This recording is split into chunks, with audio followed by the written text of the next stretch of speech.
দিন শতাধিক আড়তে শুরু হয় কেনাবেচা। ঢাকা, চট্টগ্রাম সহ দেশের বিভিন্ন হাট বাজারে যায় এখানকার ড্রাগন ফল। খুচরা বাজারে প্রতি কেজি বিক্রি হচ্ছে 140 টাকা পর্যন্ত। ঝিনাইদহের গৌরীনাথপুর ড্রাগন বাজার থেকে আরও জানিয়েছেন সহকর্মী আব্দুর রহমান মিল্টন। ঝিনাইদহের মহেশপুরের গৌরীনাথপুর বাজারকে বলা হয় ড্রাগন ফলের রাজধানী। আমরা এই মুহূর্তে আছি মহেশপুরের সেই গৌরীনাথপুর ড্রাগন ফলের যে বাজার, সেই বাজারে। এখানে প্রতিদিন সকাল থেকে বাজার বসে।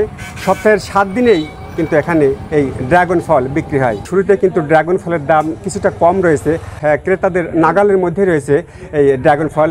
এখানে 1 কেজি ড্রাগন ফল এখন বিক্রি হচ্ছে 130 থেকে 140 টাকা কেজি দরে। 842 হেক্টর জমিতে এই জেলায় ড্রাগনের চাষ হয়ে থাকে এবং এ থেকে 27,000 টনের বেশি ড্রাগন উৎপাদিত হবে, যার দাম 538 কোটি টাকা, অর্থাৎ 200 টাকা করে কেজি ধরা হলেও দাম আসে 538 কোটি টাকা।